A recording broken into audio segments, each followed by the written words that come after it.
Guys, कैसे हो आप सब? आई होप सब बहुत अच्छे होंगे। सबकी पढ़ाई और लाइफ आई होप सो काफी अमेजिंग चल रही होगी। मैं हूं आपकी अपनी Khushboo ma'am, biology master teacher at Vedantu. और आज के इस सेशन में हम फटफट रिवाइज कर लेंगे, झटपट रिवाइज कर लेंगे आपके किंगडम मोनेरा को, जो आपके सबसे पहला किंगडम है आपके बायोलॉजिकल क्लासिफिकेशन का। तो let's start with kingdom Monera. तो किंगडम मोनेरा में आपका सबसे पहला स्पीशीज जो आता है that is the Archie bacteria, है ना।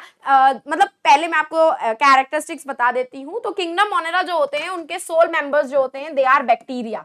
Bacteria are the sole members of kingdom Monera. Bacteria कैसे होते हैं? They are prokaryotes. तो प्रोकैरियोट्स हैं तो भाई न्यूक्लियस प्रॉपरली प्रेजेंट नहीं होगा, ना ही कोई membrane bound cell organelles present होते हैं इनमें। बहुत ही ज्यादा अबंडेंट होते हैं ये नेचर में। They are the cosmopolitan.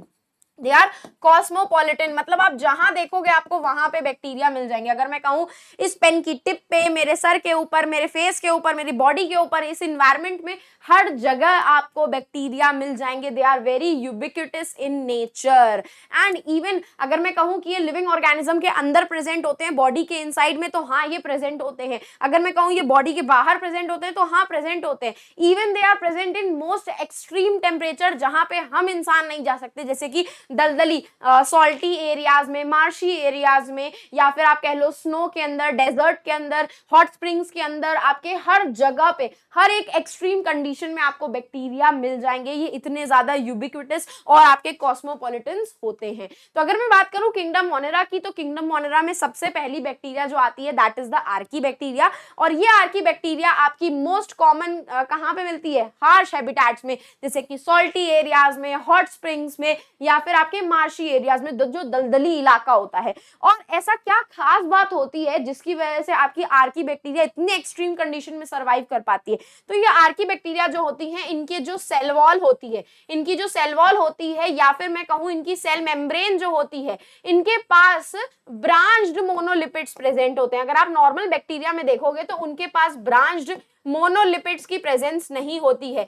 यही ब्रांच मोनोलिपिड्स उनको इतने एक्सट्रीम टेम्परेचर में सरवाइव करने में मदद करते हैं। आर्की बैक्टीरिया आपकी बुक में 3 तरीके के दिए गए हैं जो आपको पढ़ने हैं। पहले होते हैं हेलोफाइल्स जो आपको एक्सट्रीम सॉल्टी कंडीशंस में मिलेंगे। दूसरे होते हैं थर्मो एसिडोफाइल्स जो आपको हॉट स्प्रिंग्स में, गरम गरम जो लावा होता है ना, वहां पे मिल जाएंगे। और मिथेनोजेंस आपके इकोनॉमिकली इंपॉर्टेंट बैक्टीरिया होते हैं। एक तो ये मार्शी एरियाज, दलदली इलाकों में मिलते हैं। जो आपके रूमिनेंट एनिमल्स जैसे कि काओ, बफेलो, जो अपना खाना पहले अंदर लेती है, फिर उसको मुंह में लेके आती है, फिर चढ़ती रहती है, तो दैट रूमिनेंट एनिमल्स के गट में भी आपको मिल जाएंगे। तो कहीं ना कहीं जब वो एक्सक्रीशन, काओ डंग प्रोड्यूस करते हैं, तो उनके अंदर भी ये प्रेजेंट होते हैं, जो क्या करते हैं? बायोगैस का प्रोडक्शन करते हैं। जो बायोगैस हम अपने एज अ फ्यूल के फॉर्मेट में किचन वगैरह में यूज कर सकते हैं खाना बनाने के लिए। तो हो गई ना ये economically important bacteria. Archaebacteria के बाद आपकी दूसरी बैक्टीरिया आ जाती है mycoplasma, which is one of the smallest living cell known. इनके पास सेल वॉल की प्रेजेंस नहीं होती है, सेल वॉल नहीं होता है। साइज की बात करूं तो साइज इनका 0.1 to 0.3 माइक्रोमीटर तक वेरी कर सकता है। And they are pathogenic in nature, मतलब ये प्लांट्स और एनिमल्स दोनों में ही इंफेक्शन कॉज कर सकते हैं। इनको हम क्या बोलते हैं? We call them as facultative anaerobes. Facultative anaerobes का मतलब होता है कि अगर आप इनको ऑक्सीजन दे दोगे तो ये ऑक्सीजन में भी सर्वाइव कर पाएंगी, लेकिन अगर आप इनका ऑक्सीजन छीन लोगे, इनको ऑक्सीजन नहीं दोगे, तब भी ये सर्वाइव कर जाएंगी। ये दोनों ही कंडीशंस में आपके presence of oxygen and absence of oxygen में सर्वाइव कर पाती हैं। और जैसे हम बैक्टीरिया जो है, बैक्टीरिया को छान सकते हैं, फिल्टर कर सकते हैं। तो बैक्टीरिया प्रूफ फिल्टर जो होते हैं ना आपके, बैक्टीरिया प्रूफ फिल्टर से भी आपके ये माइकोप्लाज्मा निकल सकते हैं। They can pass through the bacteria proof filter। इतने छोटे होते हैं आपके, ठीक है।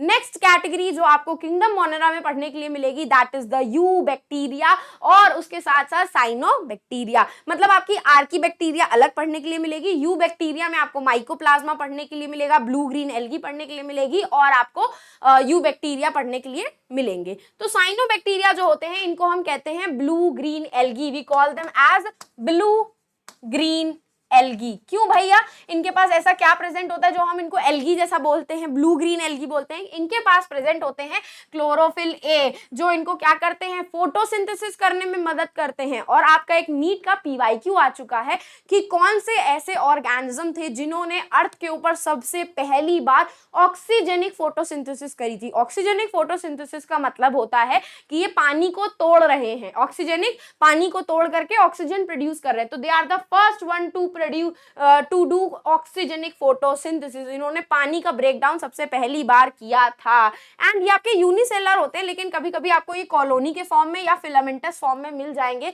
फिलामेंटस का वन सच एग्जांपल आपकी बुक में गिवन है नॉस्टॉक का। ये जो नॉस्टॉक बैक्टीरिया और एनाबेना बैक्टीरिया होते हैं, ये आपके सिम्बायोटिक एसोसिएशन भी शो करते हैं। सिम्बायोटिक एसोसिएशन का मतलब होता है कि तू मेरा भाई मैं तेरा भाई, हम दोनों एक दूसरे की मदद करेंगे।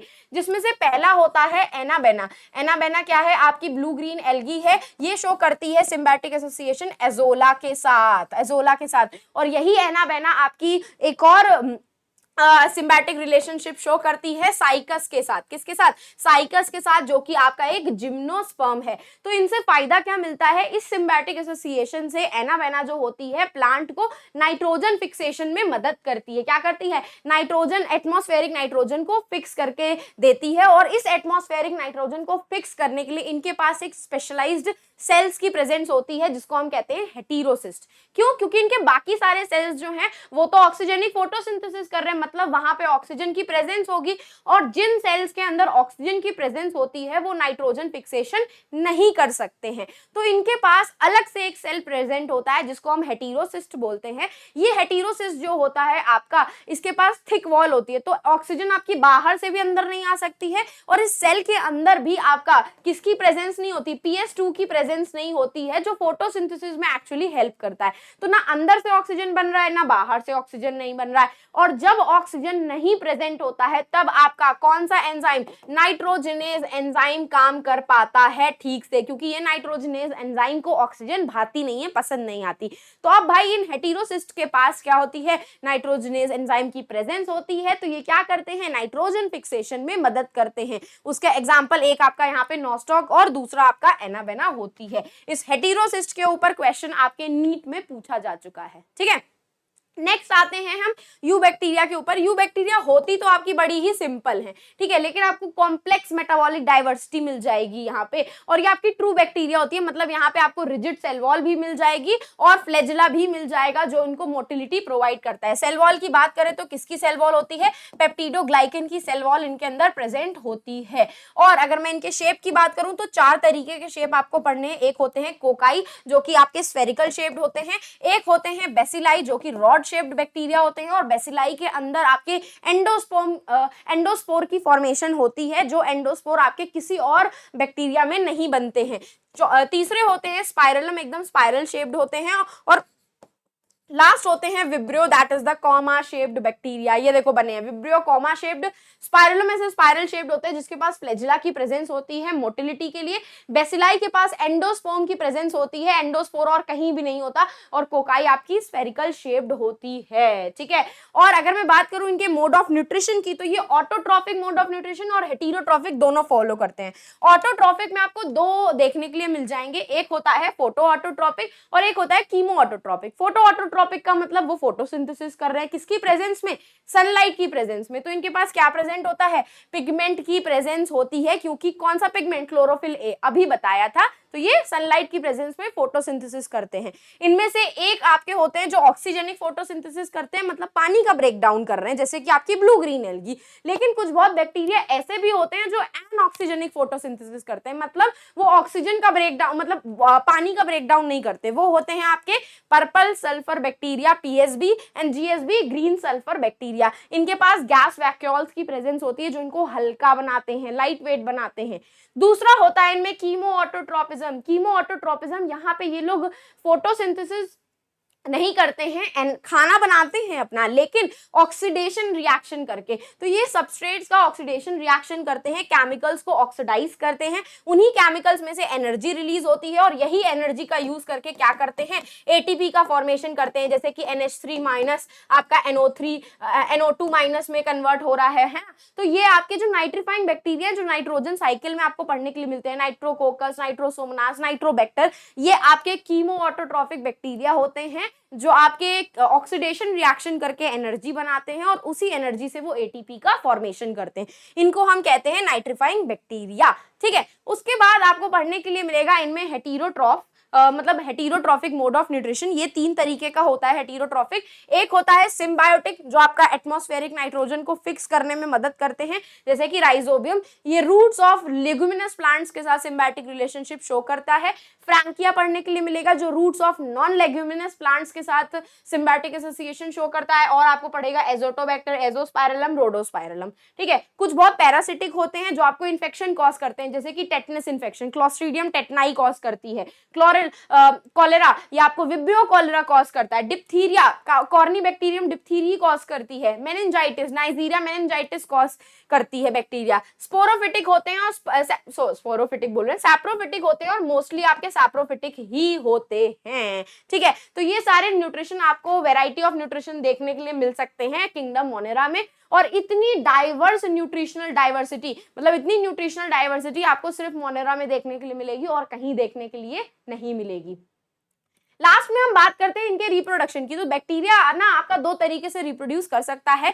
तो वो एसेक्सुअल रिप्रोडक्शन करता है। तो एसेक्सुअल रिप्रोडक्शन फेवरेबल कंडीशन में, कि अगर कंडीशन बहुत अच्छी होगी तो ये बाइनरी फिजन कर लेंगे, लेकिन अगर आपकी कंडीशन खराब होगी, अनफेवरेबल होगी, तो ये स्पोर फॉर्मेशन करते हैं, स्पोर्स की फॉर्मेशन कर लेते हैं। तो इन 2 तरीकों से ये एसेक्सुअल रिप्रोडक्शन कर रहे हैं। अगर मैं बात करूं सेक्सुअल रिप्रोडक्शन की, तो इनमें कोई ट्रू सेक्सुअल रिप्रोडक्शन नहीं प्रेजेंट होती है।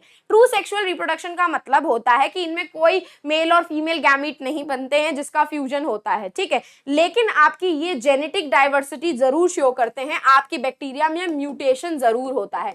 कैसे होता है ये म्यूटेशन? जो होता है आपका 3 तरीकों से हो सकता है। एक ये ट्रांसफॉर्मेशन का प्रोसेस शो करते हैं, एक प्रोसेस शो करते हैं ट्रांसडक्शन का, और एक शो करते हैं ये कॉन्जुगेशन का। तो ये सारे प्रोसेस शो करने की वजह से आपकी जेनेटिक डाइवर्सिटी आपको बैक्टीरिया में देखने के लिए मिल सकती है। इसीलिए आपके बैक्टीरिया म्यूटेशन करके रेजिस्टेंस डेवलप कर लेते हैं। आपके पहले पेनिसिलियम, आपकी बाकी सारी मेडिसिन जो पहले के टाइम पे हम यूज करते थे, वो आज हम क्यों नहीं यूज कर पा रहे?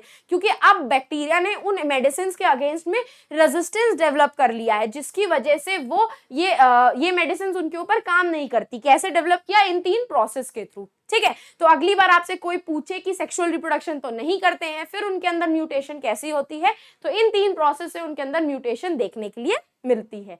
So this is all about your Monera kingdom. तो बस अब जाते जाते आप लोग क्या करिएगा, टेलीग्राम चैनल को ज्वाइन कर लीजिएगा। और इन केस अगर आपको मुझे रीच आउट करना है तो आप मुझे इंस्टाग्राम पे रीच आउट कर सकते हैं। खुशबू_भाटिया मेरा इंस्टाग्राम का अकाउंट है।